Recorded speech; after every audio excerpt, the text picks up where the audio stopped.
زبور نمبر 94 اور اس کی آیت نمبر 19، اور خدا کے کلام میں یوں لکھا ہے، جب میرے دل میں فکروں کی کثرت ہوتی ہے تو تیری تسلی میری جان کو شاد کرتی ہے۔ آمین۔ جب ہمارے دلوں میں فکروں کی کثرت ہوتی ہے تو اس وقت خدا ہمیں تسلی دیتا ہے، اور میں نے یہ محسوس کیا کہ خدا بارہا ہمیں اپنے کلام کے وسیلے سے تسلی دیتا ہے۔ ایک ایسا شخص جو مسیح کو قبول کر چکا ہے اور خداوند کے لہو سے دھل چکا ہے، اس کی لائف میں ایک ایسا وقت بھی آتا ہے کہ گناہوں سے لڑتے لڑتے وہ تھک جاتا ہے۔ ہمارے ماضی کے گناہ تو دھل جاتے ہیں، لیکن ہماری لائف کے اندر جو ابتری ہے خدا اس کو ایک دم سے دور نہیں کرتا، بالکل ایسے ہی جیسے خدا نے اسرائیلیوں کے لیے ایک دم سے ان کے دشمنوں کو دور نہیں کر دیا۔ اور اس کی ایک بڑی واضح وجہ ہمیں نظر آتی ہے خدا کے کلام میں کہ اگر میں نے ایک دم سے ان غیر قوموں کو دور کر دیا تو پھر جنگلی درندے آگے تمہیں ستائیں گے۔ اگر ہماری زندگی میں ایک دم سے ہی ہم اپنے گناہوں کے اوپر غالب آ جائیں اور اوور کم کر لیں تو پھر ایک سیدھی سی بات ہے، ایک بڑا آسان حل ہے شیطان کے پاس کہ وہ ہمیں غرور اور گھمنڈ کے اندر مبتلا کر دے۔ وہ دوسرے لوگوں کو ہماری نظر میں حقیر بنانے کی کوشش کرتا ہے۔ بہت سے ایسے لوگ جو خداوند میں تیزی سے بڑھنا شروع کر دیتے ہیں، ان کی زندگی کے اندر ایک بڑی پرابلم سامنے آتی ہے کہ وہ غرور کا شکار ہو جاتے ہیں، روحانی گھمنڈ کا شکار ہو جاتے ہیں۔ تو ایسی بے چینی کہ خداوند کب تک میں یہ جنگ لڑتا رہوں گا، کب تک یہ جنگ لڑتی رہوں گا۔ بہت سے لوگوں کو میں نے دیکھا ہے کہ وہ اس وجہ سے بے حال ہیں۔ بہت سے ہمیں لوگ فون کرتے ہیں، ان میں بیٹیاں بھی ہیں، ان میں بیٹے بھی ہیں، ان میں بزرگ لوگ بھی ہیں۔ وہ یہ کہتے ہیں کہ سر ہم دعا بھی کرتے ہیں، ہم کلام بھی پڑھتے ہیں، لیکن ہم اپنی کمزوریوں پر غالب کیوں نہیں آ پاتے؟ ہماری لائف کے اندر وہ چیزیں گھوم گھوم کے دوبارہ کیوں واپس آتی؟ یہ چیزیں انہیں بے چین کرتی ہیں، پریشان کرتی ہیں۔ لیکن پھر خدا کا کلام ہی ہمیں تسلی دیتا ہے۔ جب ہم خدا کے کلام کو پڑھ رہے ہوتے ہیں تو پھر خدا کا کلام ہمیں بلیس کرتا ہے اور وہ ہمیں اتنی تقویت دیتا ہے کہ ہم ایک دفعہ پھر سے کھڑے ہو جاتے ہیں۔ آج دنیا میں کوئی بھی ایسا شخص نہیں ہے جو فکروں سے آزاد ہے۔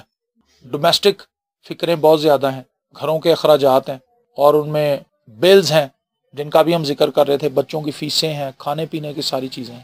یہ چیزیں ہر روز ہمیں فکر مند کرتی ہیں۔ جب یہ ہو رہی ہوتی ہیں اس وقت تو ہمیں پتہ نہیں ہوتا، لیکن جب ایک دم سے ویکیوم کریٹ ہوتا ہے، پیسے آتے نہیں ہیں، جاتے ہوئے نظر آتے ہیں، آتے ہوئے نظر نہیں آتے، تو اس وقت ہم پریشانی کا شکار ہو جاتے ہیں۔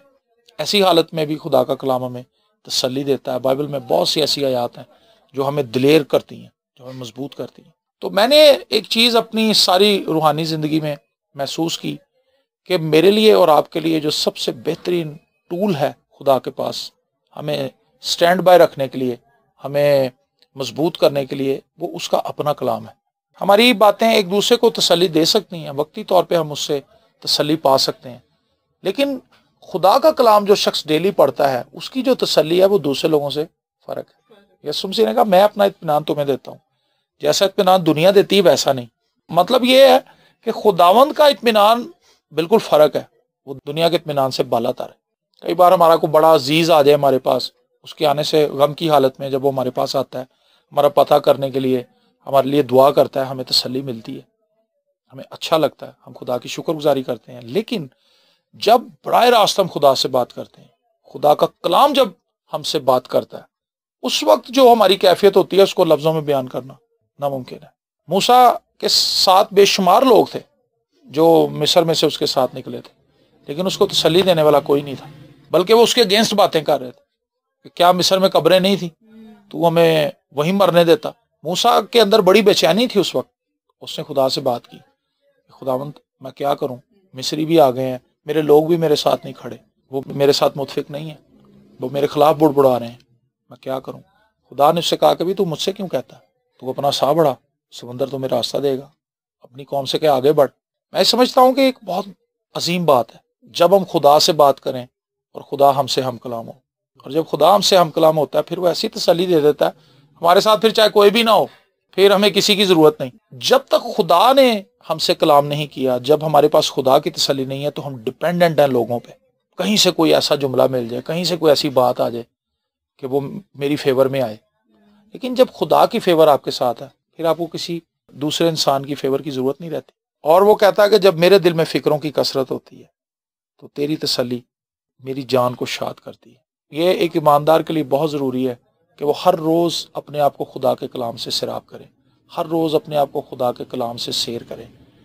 تو خدا کے کلام میں یہ چیز موجود ہے کہ وہ ہمیں تسلی دیتا ہے، وہ ہمیں انرجائز کرتا ہے، ہمیں بوسٹ اپ کرتا ہے. اور وہ شخص جس کے پاس خدا کے کلام کی سمجھ ہے، میں یہ کہتا ہوں کہ اس سے بہتر بندہ کوئی نہیں. ایسے شخص کی سنگت بھی آپ کو خوش کرتی ہے. جس بندے کے پاس خدا کا کلام نہیں، وہ شاید آپ کو لطیفے سنا کے وقتی طور پہ تھوڑا خوش کر دے، لیکن بعد میں آپ کو احساس ہوگا کہ ٹائم ہی ضائع کیتا سو. ایسا ہوتا ہے، وقتی طور پہ ہم ان لوگوں کی باتوں سے خوش ہو رہے ہوتے ہیں، ہنس کھیل رہے ہوتے ہیں، لیکن جب وہ جاتے ہیں تو ہمیں بے چینی کا احساس ہوتا ہے کہ ہم نے کچھ وقت غلط کاموں میں صرف کر دی. کسی کو ہوٹ کیا، کسی کا مذاق اڑایا، کسی کو چھیڑا، اور ہم نے ایک دوسرے کو چھیڑ کے بھی اپنا ٹائم ویسٹ کیا. لیکن وہ شخص جو آپ سے کلام کی باتیں کر کے جائے گا، وہ شخص جو آپ کے ساتھ کلام کی گواہی شیئر کرے گا، وہ شخص آپ کے جانے کے بعد بھی آپ کے لیے فائدے کا باعث ہے، کیونکہ اس کی باتیں آپ کو مضبوط کرتی ہیں، اس کی باتیں آپ کو تقویت دیتی ہیں، اس کی باتیں آپ کو اس قابل بناتی ہیں کہ آپ خدا کی طرف مائل ہوں اور خدا کے بارے میں سوچیں. فکریں بہت ہیں، لیکن ان فکروں کا حل صرف ایک ہے، خدا اور اس کا کلام. اگر ہم اپنے گناہوں کی وجہ سے پریشان ہیں تو خدا اپنے کلام کے ذریعے سے ہمیں حل بتاتا ہے کہ اس نے اپنا بیٹا دیا ہے، ہم اس پہ مان لائیں، اس کے لہو سے دھل جائیں، پاک ہو جائیں. اگر ہمارے پاس فنانس نہیں ہے، فنانس کی وجہ سے پریشان ہے، تو بے شمار وعدے ہیں. اگر ہمارے گھر میں روٹی نہیں ہے، خدا کہتا ہے میری عبادت کرو، میں تمہاری روٹی پانی پہ برکت دوں گا.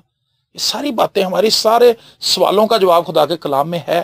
خدا پہلے کیوں معجزے کرتا تھا، اب کیوں نہیں کرتا، اس کا جواب بھی خدا کے پاس ہے. اور پھر جب ہم خدا کے کلام پر غور کرتے ہیں تو خدا کا کلام ہمیں وہ تسلی دیتا ہے جو دنیا نہیں دے سکتی. تو میرے لیے اور آپ کے لیے ضروری یہی ہے کہ ہم اس کو اپنی روزمرہ روٹی سے زیادہ ترجیح دیں اپنی لائف میں. میں نے ایسا بھی وقت دیکھا کہ میں نے خود جان بوجھ کے روٹی نہیں کھائی.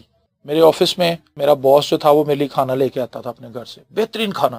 2 ٹفن آتے تھے، ایک بڑا ٹفن ہوتا تھا وہ اندر کے 3 لوگوں کے لیے تھا، اور ایک ٹفن نیچے آتا تھا چھوٹا، اس میں وہی سالن ہوتا تھا جو اوپر والے میں ہے، اور ساتھ اس میں گھر کی بنی روٹیاں بھی تھیں. وہ میرے لیے الگ آتی تو میں اس کو کھاتا تھا. لیکن ایک وقت میں میرے ذہن میں یہ خیال آیا کہ میں یہ روٹی، یہ کھانا ان لوگوں کو دوں جن کے پاس نہ تو خریدنے کے پیسے ہیں اور نہ یہ وہ اپنے گھر سے لے کے آتے ہیں. حالانکہ مجھے بھی کون بنا کے دیتا تھا، میں بھی بیٹھک جی اٹھ کے جانا تھا، لیکن میں نے ان لوگوں کو دینا شروع کر دیا. اور مجھے اس چیز کا احساس ہوا کہ مجھے کھائے بغیر کچھ بھی فرق نہیں، مطلب میں نے کھا لیا ہے یا نہیں کھایا، میں ایک جیسا ہی رہتا تھا. لیکن ان دنوں میں انتہا کا خدا کا کلام پڑھتا تھا، انتہائی زیادہ بائبل ریڈنگ کرتا.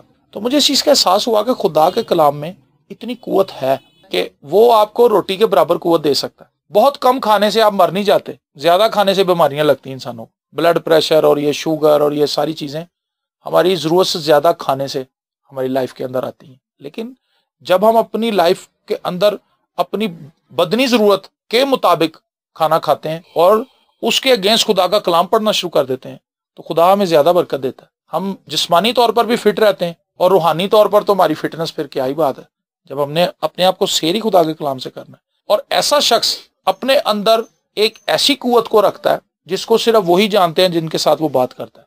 خدا کا روب اور خدا کا جلال اس بندے کے ساتھ چل رہا ہوتا ہے. اس کی باتوں سے لوگ انسپائر ہو رہے ہوتے ہیں، اس کے اٹھنے بیٹھنے سے لوگ انسپائر ہو رہے ہوتے ہیں. حالانکہ ایسے نہیں ہوتا کہ اس کی کوئی چیزیں بدل جاتی ہیں، وہ وہی انسان ہوتا ہے، لیکن اس کے اندر خدا کی ڈیوائن وزڈم کام کرنا شروع کر دیتی ہے. اور وہ شخص خود بھی تسلی کے اندر ہوتا ہے اور وہ دوسروں کو بھی تسلی دیتا ہے.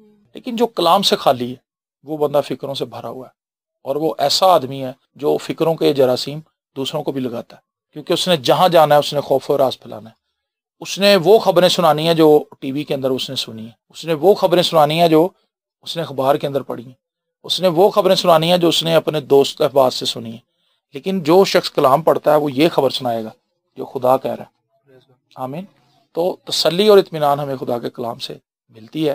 تو ضروری ہے کہ ہم اپنی زندگی میں ہر روز ان مشکلات کا، ان مصیبتوں کا، ان پریشانیوں کا سامنا خدا کے کلام سے کریں، تاکہ خدا ہمیں اس جگہ پر رکھے جہاں پر ہمیں رہنا چاہیے. آمین. آئیے ہم سب خدا کے حضور جھکیں، اور میں بھائی داؤد سے گزارش کروں گا کہ وہ آج کی ساری برکت کے لیے خدا کی شکر گزاری کریں.